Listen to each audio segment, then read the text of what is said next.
Chapter 139. Nancy ran through the rain toward the emergency room door an hour later, holding her hand over the wound on her face. She passed a fresh line of ambulances unloading patients and corpses. The car accident that killed Thomas McKee was only the beginning of their suffering today. She picked up her pace while the wind picked up her skirt. Her thoughts were paranoid and askew. She spotted Anna Bigelow coming toward her. She was dragging Teddy out of the hospital by his arm as he wailed in protest. "I didn't call you to come and get me," Teddy cried, pulling against her. "I called you so we could be here for Dad. I want to stay with Dad."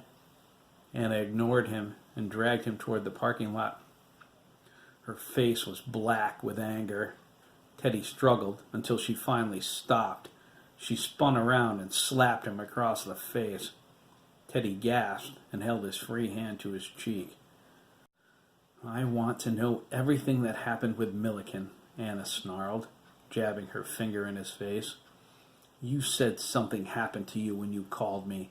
I want to know what it is. Were you violated? Did he do something sexual to you? We're going home this instant, and you're going to tell me. Now, get in the car." Tad watched fearfully from the back seat of his mother's pea-green Toyota as she chucked Teddy in next to him. She climbed into the driver's seat, started the car, and pulled out, her face animated as she screamed at her son. Nancy felt a chill go down her spine as they disappeared out of the lot. She turned back toward the hospital, frightened. Jack. Jesus Lord, I have to find Jack. It's the only way I can prove I'm not insane. Nancy reached the emergency room doors and entered. She immediately recognized the bleeding man on the stretcher inside, and her breath caught in her throat. It was Robert Bigelow. Blood flowed from the bandage on his head. Larry pushed him past and ordered her out of the way. She followed him in, unscathed by his rough tone. Her short, stout frame waddled comically in her haste.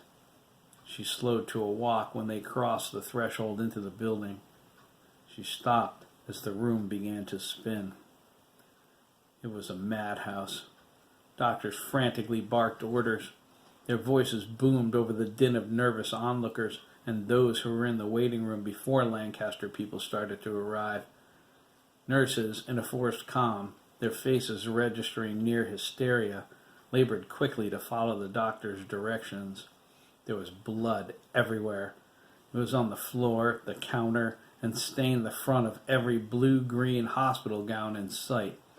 The injured filled each cubicle. Nancy heard their desperate moaning as she slipped through the chaos. She stared at their faces as she passed. She prayed this was a horrible dream. She remembered Wade, but she quickly shut it out of her mind. Nancy paused in the doorway to the last cubicle on the right. There were 2 beds in the room. Dr. Montclair hunched over the one on the right, hurriedly stitching a large gash in Mike's forehead. Her son was unconscious and pale as a sheet. His blood gushed over the doctor's latex gloves and down the side of Mike's face. Adele looked over, the fear in her expression carrying the uncertainty of his condition. Nancy knew there must be noise around her, voices, since their mouths were moving, but she heard nothing. Sandra stood behind the nurses, tears streaming down her cheeks. Nancy's mouth hung open loosely as her head turned toward the other bed. A group of boys, including her grandson, were desperately trying to hold Jeremy down. He was unconscious, but seizing. All of the sounds in the world came rushing back to her in Craig's desperate tone. "Grandma?" he cried, his voice broken with sobs. "Oh God, Grandma, help us!" Nancy took a step toward them, becoming strong for them. Craig needed her. 1,000 questions went through her mind. What's going on? Why is Craig out of bed? Where's the McKee boys' cast? Why aren't they in their room? Where's Virginia while her boy's suffering? Chris held his brother's shoulders to the mattress. Craig pleaded with Jeremy to hang on. The Puerto Rican brothers had his legs. They barked at Derek to help them. He shook his head, his eyes wide with fear, as he backed out the door. Another boy held Jeremy's arms down. Nancy gasped, clutching her chest. "It's him!" There was no doubt here in the light, out of the storm. He turned to Nancy. Nancy felt an explosion of non-reality go off in her head. "I'm not insane. Oh no, I've gone stark raving loony." "Mom?" Jack asked, his child's eyes desperate. Nancy didn't have the chance to scream. The door behind her slammed shut. Jeremy bolted upright. Some invisible force shoved the boys back, scattering them around the room. Jack slammed into a utility table, spilling the doctor's tools. Ricardo went over the counter and shattered a row of glass containers. Cotton balls sailed into the air. Craig held on to the railing. Time stood still as every head in the room turned toward Jeremy. Jeremy's eyes glowed with a deeper blue than before.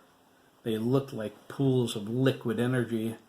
His face twisted as time resumed in slow motion. It was like still life, like flipping the pages on a homemade cartoon drawn on a pad of paper. Shock invaded the doctor, the nurse, Sandra, and Nancy, paralyzing them in the light flowing from the eyes of the boy floating several inches above his bed. "Oh my God," Craig cried. "Jeremy!" For a moment, it seemed Jeremy would scream too. The power in the room was immense. Everyone felt its force. Jeremy turned to Nancy, his attention drawn to her overwhelming emotion. She held her hands out in a pleading gesture, while beneath her skull invisible fingers dove into her brain. "Uh-oh," Max whispered, stepping back. Jeremy raged at Nancy, his words coming so fast it was impossible to understand him. She violently shook her head, begging him not to go any further. She felt him inside her mind, rifling through her memories. Disbelief came over his features. Craig saw everything Jeremy did through their mind link. He mentally retreated, denying his friend the stabling influence of his presence, at the impossibility of what he saw. In that instant, Jeremy lost control, reacting to Craig's sudden breakdown. His power reached out and linked every mind in the room with his and Nancy's. He frantically searched for someone to help him understand what it all meant. He needed to find stability. He needed to control the buildup of power that was about to blow them and the room to smithereens. Jack fell to his knees. She sacrificed her son to a madman in her desperation not to lose the husband she loved, and everything that's happened, the children, the murders, it barreled through their heads. Jeremy's rage grew. He lashed out at Nancy and showed her what she did. He showed her every death, laying the blame for everything at her feet. Dr. Montclair grabbed a syringe, jabbed it into Jeremy's arm, and squeezed the plunger. "No!" Jeremy cried, breaking the mind link. Everyone dropped to the floor. "My mom! I have to save my mom! Oh God! Oh God, no!" Jeremy fell onto the bed. The boys, except Jack and Chris, rushed toward him. Dr. Montclair backed away, fighting the urge to vomit. He glared at Nancy and allowed himself a single moment to hate her. He didn't understand what just happened, but Mike Dougan was dying. He was a doctor, and Mike's only chance. "Jackie?" Nancy asked, reaching for him. "No," Jack replied, his voice quivering. He stood and moved slowly away, twitching and shaking his head. He backed up until he felt Chris behind him. Chris wrapped his arms around him and held him. "I've got you, Jack," he said. He stared at Nancy in disbelief. "I've got you." "Nurse Weisenberg," Dr. Montclair bellowed. Adele stared at Nancy, her mouth agape. She jumped at the volume of the doctor's voice. It forced every thought out of her mind. "Jackie, please," Nancy pleaded. "Let me explain, lad. Let me—" "No," Jack cried. "Don't touch me." Nancy fell over on her side, crying. Chris's knees buckled. He slid down the wall to a seated position on the floor. Jack fell into his lap. He held on to Chris for his sanity as he joined his mother, sobbing. Chris gazed into the room, his mind finally shutting down. Craig stared at Jeremy, his hands locked around his friend's wrist. If he broke contact with him now, he knew he would go crazy. Ricardo and Max joined Chris and Jack. Sandra stood motionless. Mike's unconscious hand grabbed her the moment the mind link formed. She nearly fainted. She desperately held the bed safety rail. "Why in the world is this door closed?" Dr. Cameron Sativa exclaimed as he flung it open. "What's going on in here?" "Back off, Cameron," Dr. Montclair barked. He glared at Nancy. "Do something constructive. Get that woman out of my emergency room." "Orderlies?" Dr. Sativa called, motioning into the hall. 2 college boys appeared in the doorway. He snapped his fingers twice and pointed at Nancy. "Remove her." The orderlies dragged her away. Nancy begged for a chance to explain. She called out for Jack. Chris, Max, and Ricardo felt him tighten up each time she said his name. When Jack wouldn't answer, she called Craig. He refused to listen. It didn't matter how much he owed her or how much he loved her. Craig knew she did so much for him, not only because she loved him, but also for her guilt. His heart unraveled. He heard the administrator order her sedated when she got hysterical. Craig nodded. "Good," he thought. "I can't deal with this right now." "Craig?" Jeremy's voice appeared in his head. It was faint, far away. "I'm here," Craig replied. There was a sharp edge in his mind voice. "Sorry," Jeremy whispered. "So sorry." "It isn't your fault, Jeremy," Craig sobbed, talking out loud. His facade of strength cracked. "It's okay." "Craig?" Max asked. "Are you okay? Is Jeremy awake?" Craig shook his head in answer to both questions. His lower lip quivered.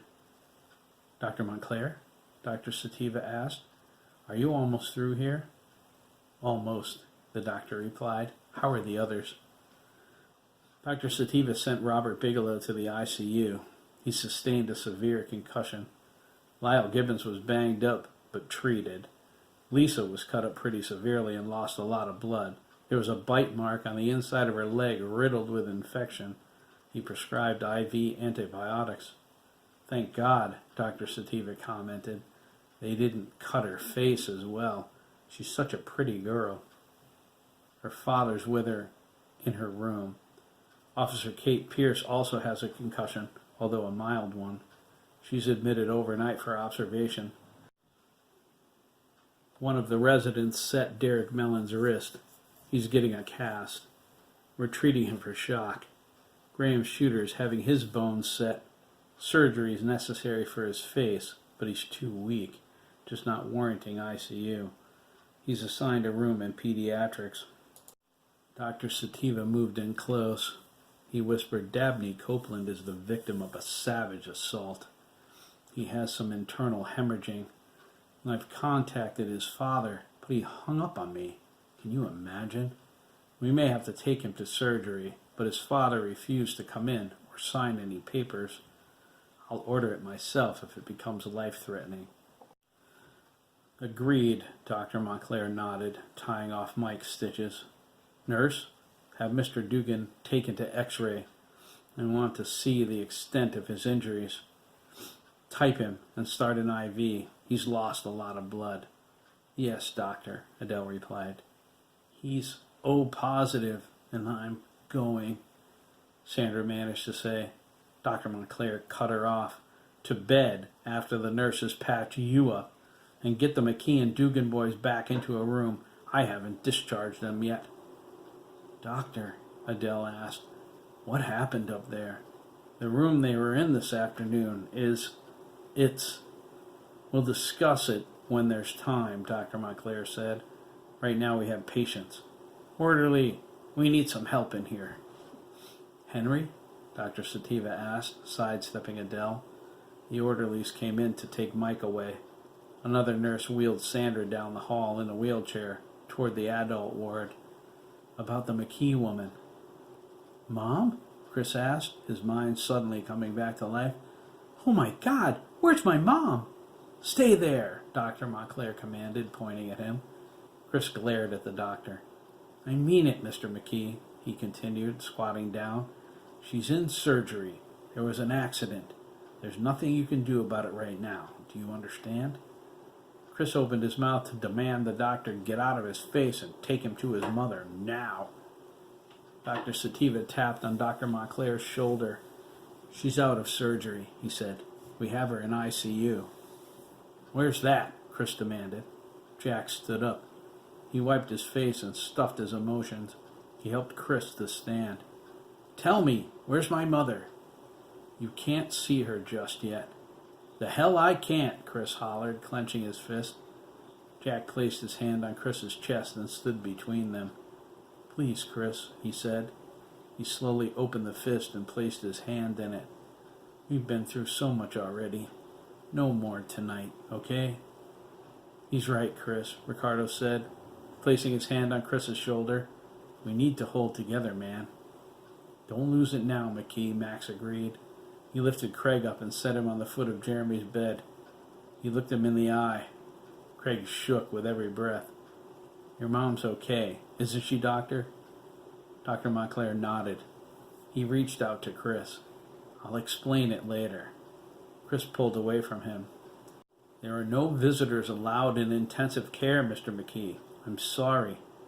If you go home, I'm sure things will be better in the morning, and maybe...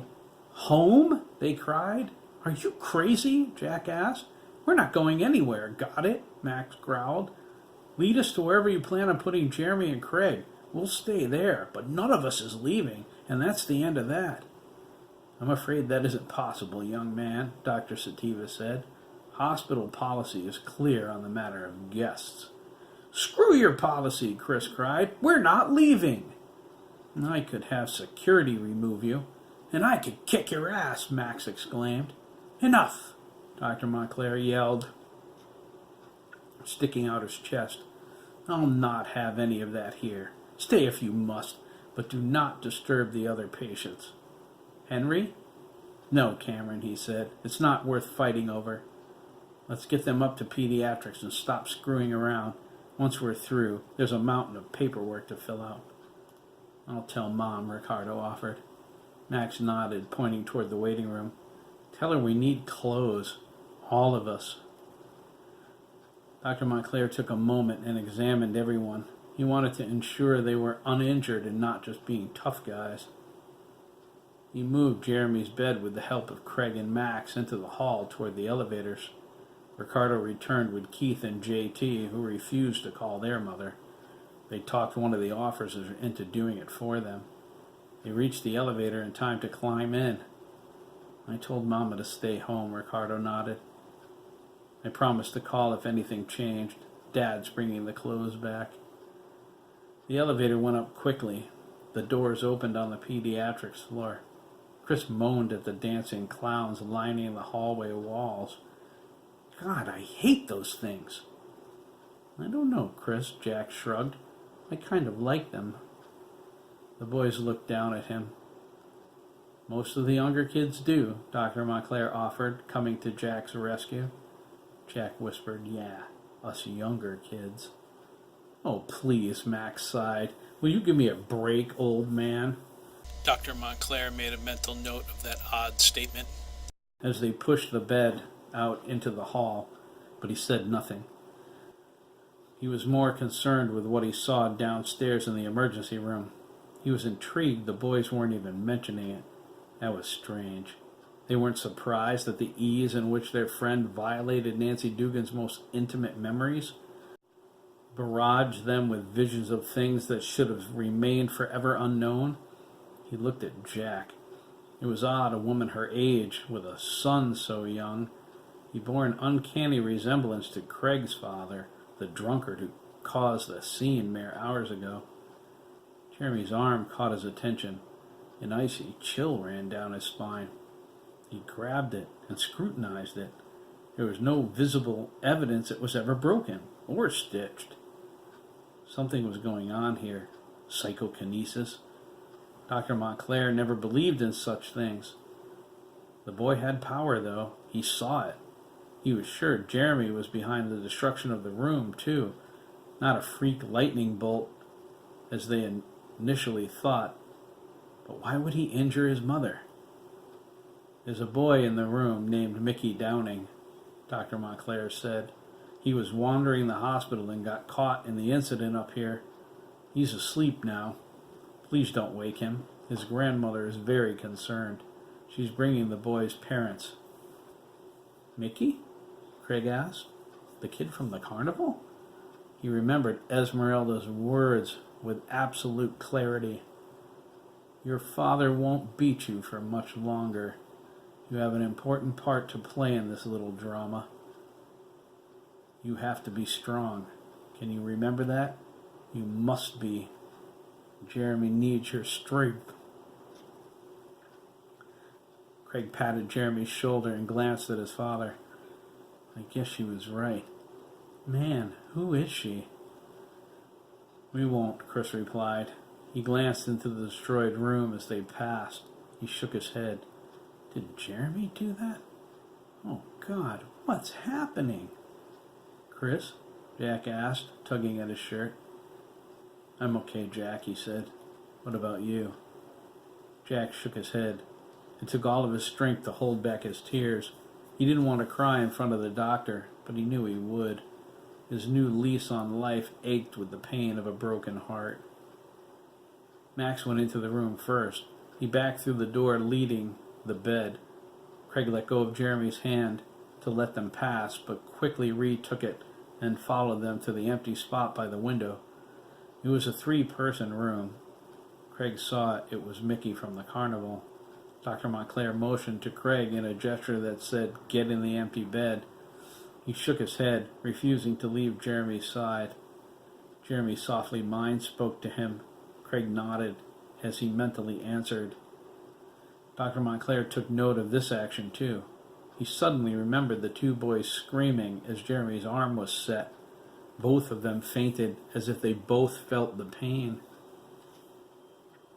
There was a lot he didn't understand.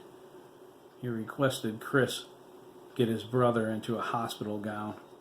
Craig should take that as a hint as well, Dr. Montclair remarked, and left the room. What's his name again? Keith asked, nodding toward Mickey. Mickee Downing, Chris replied. That's what Montclair said. Where's he from? JT asked, secretly glad for the hard rain that washed the urine stink from his clothes. He's with the carnival, Craig said. Ricardo asked, how did he end up here? His timing must suck. I don't think he's here by accident, Dabney said. He stood in the doorway in a hospital gown. There was something he said at the carnival. Right, Craig? He swaggered back and forth. He looked like death warmed over. Dabney! Chris exclaimed. He rushed over and grabbed him under the arm. Get the doctor! Jack cried. Max moved toward the door. Dabney stopped him, shaking his head. No more doctors. They can't do anything for me anyway. I'm bleeding on the inside. Hiram beat me up pretty bad. My father won't sign for my surgery, and the doctor can't override that as long as it's not life-threatening. I have to be almost dead first. Besides, they keep asking me questions, and I'm sick of their damned questions. Are you sure, man? Max asked. Dabney nodded, leaning into Chris, who led him to a chair next to Craig's bed. Chris sat, drawing Dabney down with him. Craig burst into tears. So did Chris, the weight of the day finally taking its toll. It was a chain reaction. Soon they were all huddled together, the walls breaking down. Each knew today they cried more and had more reason to than ever before. Hiram would have killed me, Dabney whispered. Oh, God, he was beating me, and I couldn't stop him. Jeremy felt their pain. It was as great as his own. His power was alive, even through the drug. He fought to wake up. He needed his friends. He was unwilling to draw any more strength from Craig, who was feeling emotionally drained. They fought the good fight, but they lost. Too many people got hurt. Too many people were dead. Some believed they were to blame. Craig believed he was for not seeking help all those years. His father beat him. A good counselor might have dragged the dirty secrets of Jack's past out of him and put an end to Hiram's killings. Jack thought he was for allowing his abuse to go on all those years out of shame. Chris did too, for taking matters into his own hands. None of them realized this was the Hill Witch's doing. She used her telepathy to protect Hiram, influencing them and preventing the farmer's exposure. She needed him to kill for her. It wasn't their fault. How could he make them understand? Dabney didn't tell either. He was in the most precarious spot of all. He had a long way to go before he would be all right again. On top of his abuse at Hiram's hand, his father despised him so much he willingly gave Dabney to Miss Adler without any mental coercion, knowing she was delivering him up to a murderer. The pain of his internal injuries paled when compared to the ache in Dabney's soul. Jeremy saw in his mind how he wished he hadn't survived, how worthless and guilty he felt, and how confused he was at the feelings growing in his heart for Chris. He rested his head against Chris's chest, holding him tighter. Chris kissed his forehead, gathering him into his lap. He didn't want to let him go. Part of him never did. He didn't understand why any more than Dabney did. There was Jeremy, too. The deaths of those men Hiram molested when they were boys. And Sandy and Henry Schwartz, killed by the spirits he set free, even though they were controlling him. I could have fought harder, Jeremy despaired, been stronger. Jeremy would live with that weakness for the rest of his life. Like Dabney, death sounded better. What about what he did to Jack? Jeremy healed his soul, but he was 12 years old again. What if he couldn't cope with his new life and what he learned about his mother? Should he have let Jack die when he wanted to?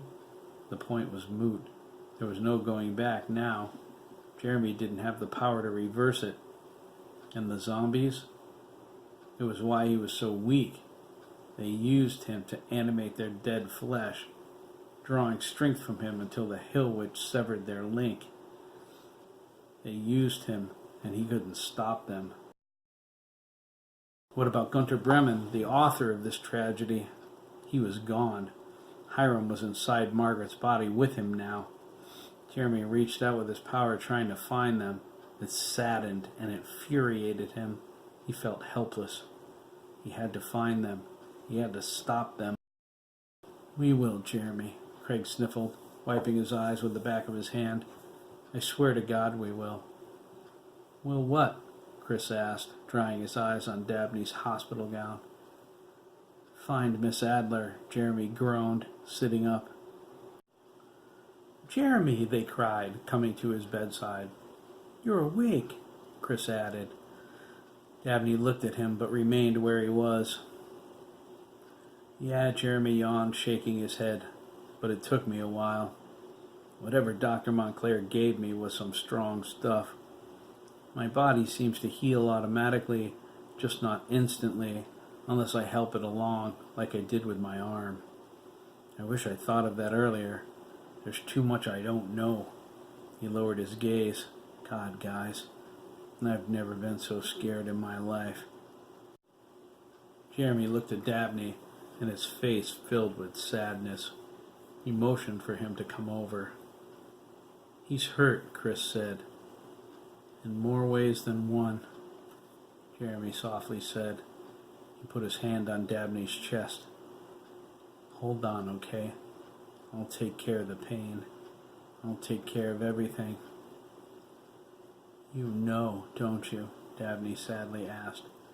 My father tried to have me murdered. I know, Jeremy replied, his face darkening. I knew he hated me, but Jesus, I don't ever want to see his face again. You won't have to, Jeremy said. You're staying with us now. You're part of our family, I promise.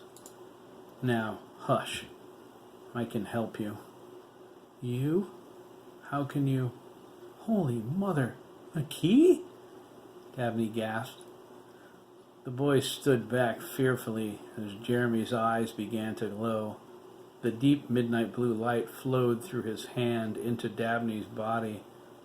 Dabney felt Jeremy's presence inside of him as he fell into his lap. Jeremy held him, following the pain. He found his bleeding innards and healed them. The bruises on his face faded. Their nervous systems became one for an instant as Jeremy used his own body as a template to make Dabney's the way it should be. Dabney saw the real Jeremy then. He sensed his fear of what he was. Christ, he's terrified.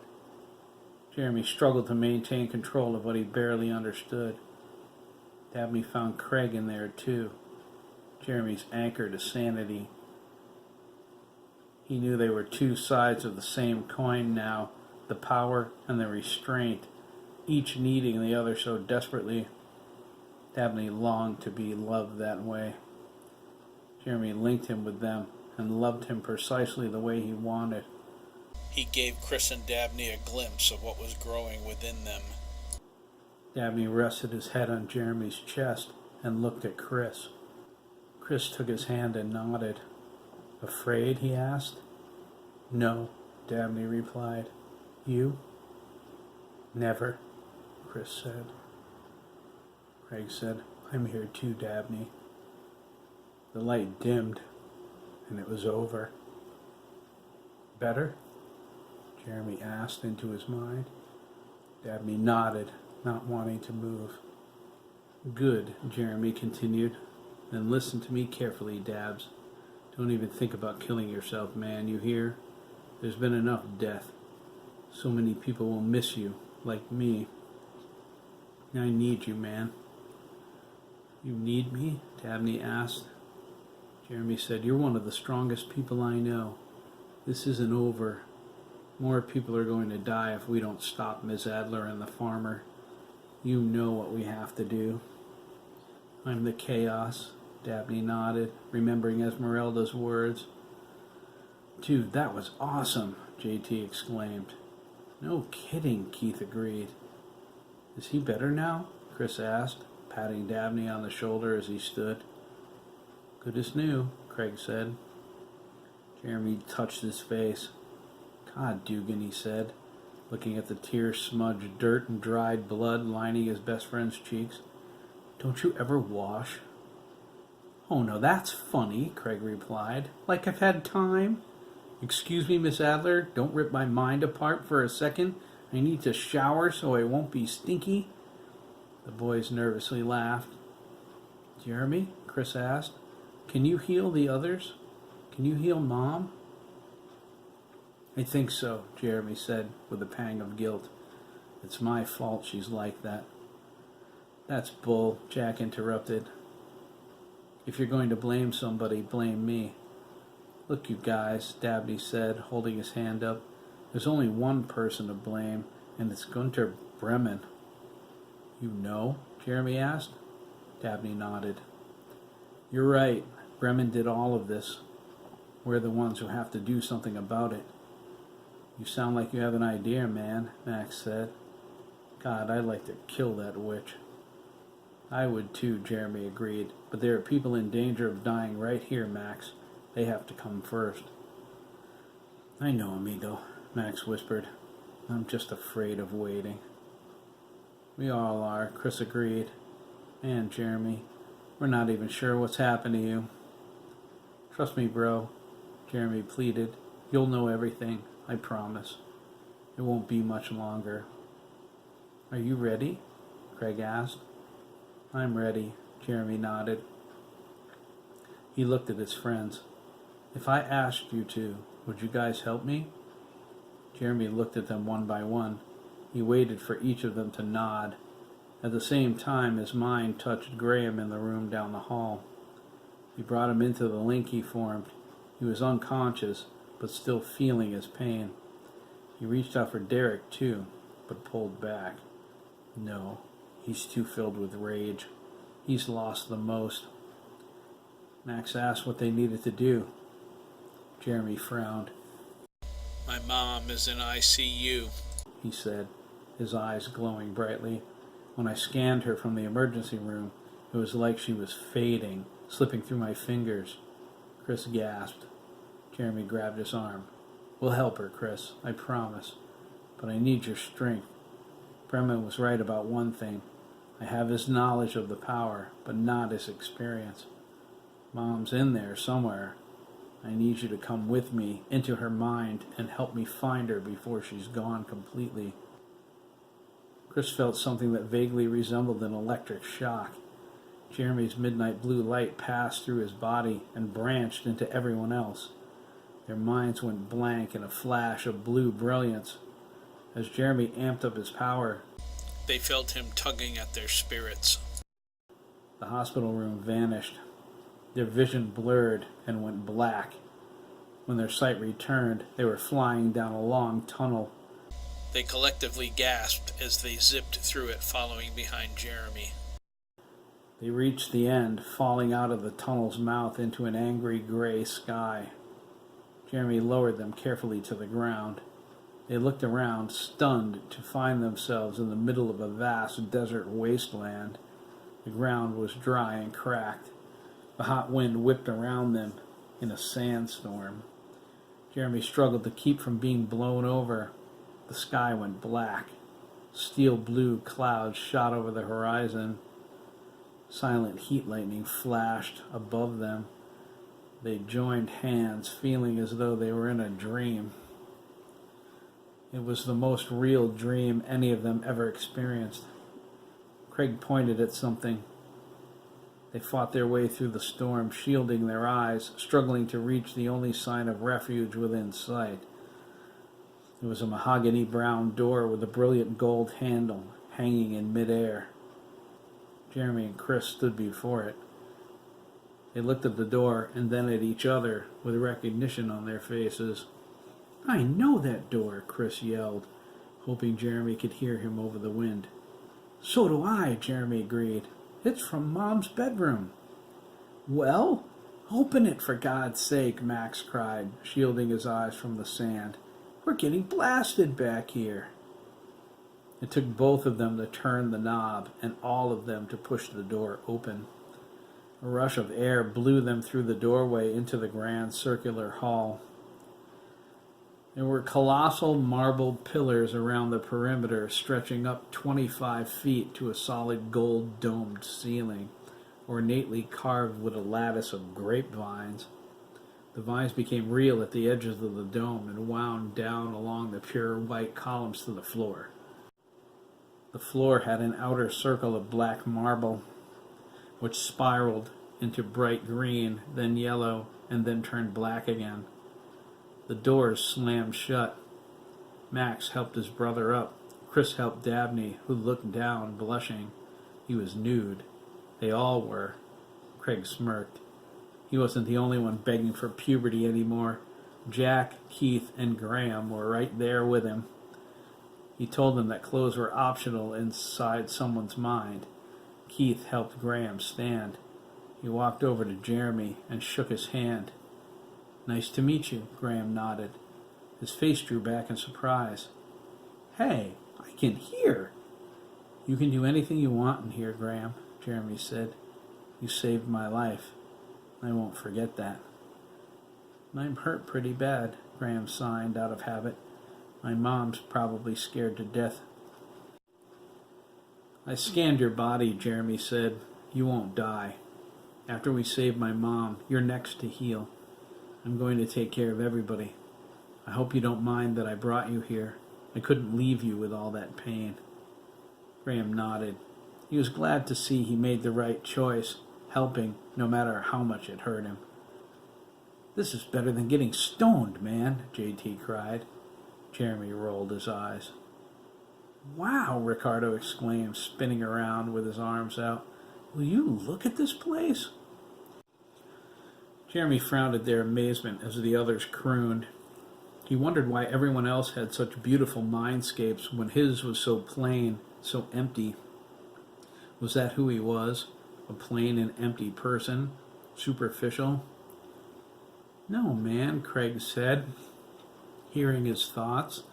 "You've never had to paint your canvas, that's all. Some of us need a place inside, you know.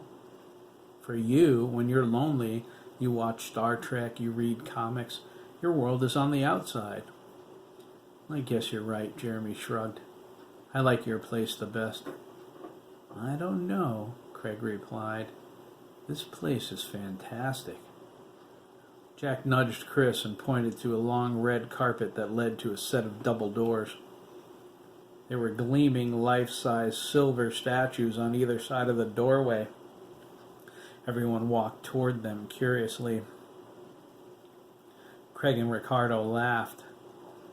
"What's so funny?" Max asked. "The statues," Ricardo cried, pointing at them. "It's Jeremy and Chris." "What?" Chris gasped. He looked at them and shook his head. "Oh, great. This is worse than the family pictures Mom always brings out every time a new friend comes over." Jeremy was the statue on the left.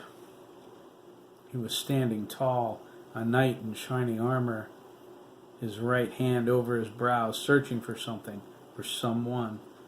A long sword hung down from his left hand, pointed at an angle toward the ground.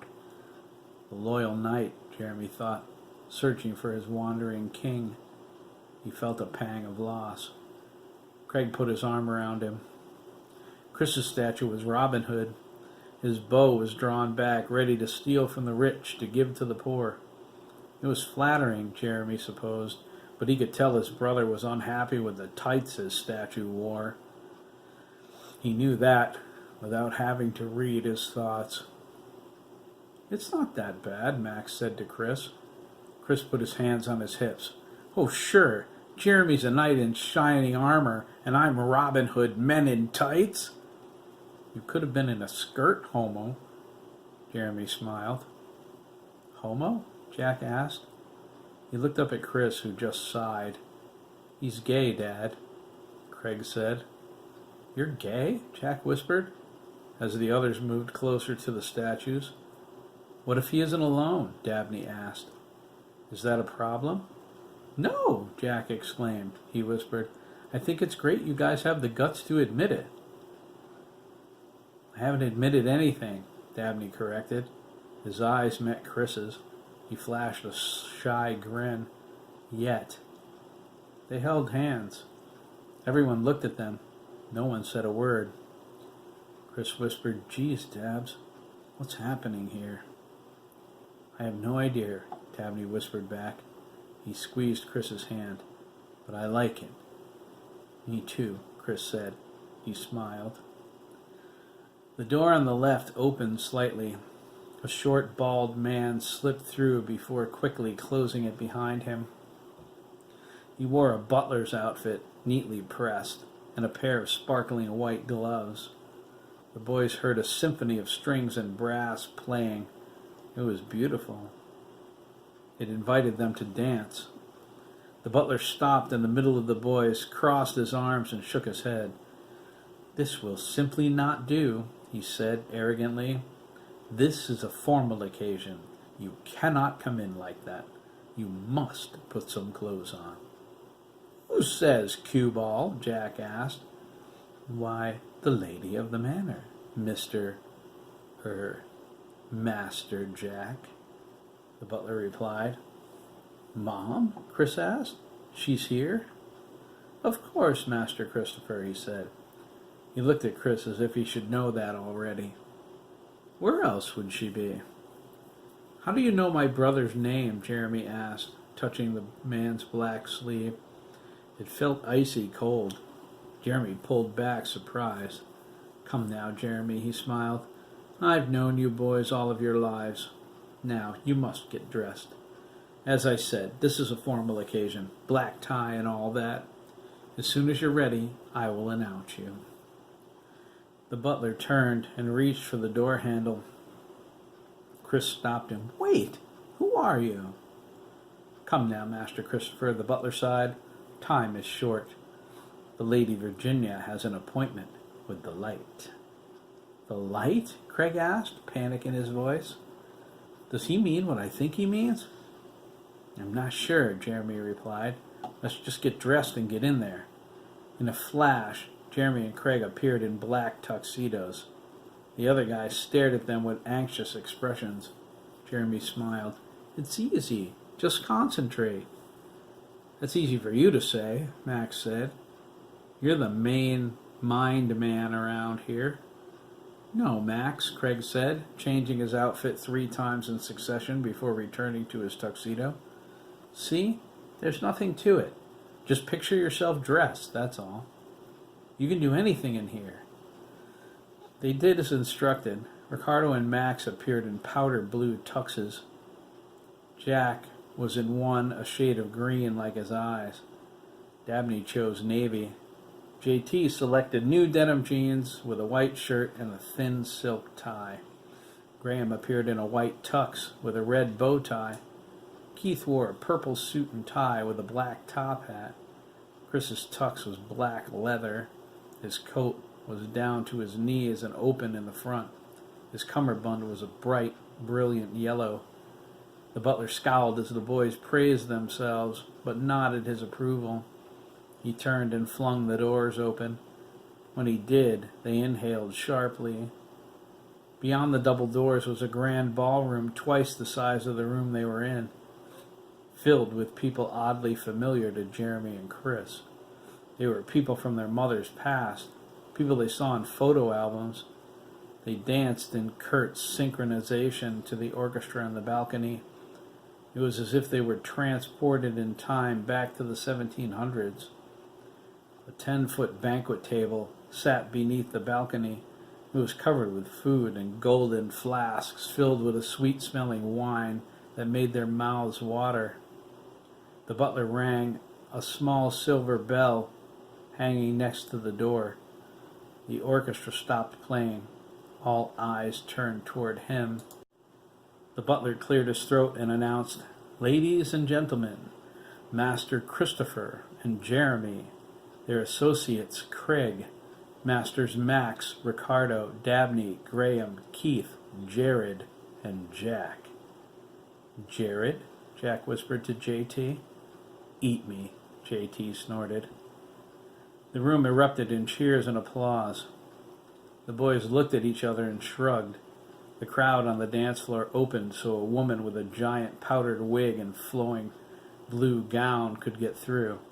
An albino boy with crystal blue eyes walked with her, daintily holding her hand. Jeremy, Craig, and Dabney recognized him immediately, despite being in a black tuxedo with a bright red tie. "Oh my God," they exclaimed. "It's you!" "Who?" Chris asked. "Yeah, man," Ricardo echoed. "Who?" He felt a chill as recognition came over him. "Oh, wow." "Oh, my handsome boys," the Lady Virginia crooned, holding her hands out to Jeremy and Chris. "I've been waiting for you all evening. Allow me to introduce you to my escort. McKee Downing, may I present my sons?" McKee smiled shyly. "Hi, Jeremy," he said, his voice soft and sweet. "Welcome to the ball."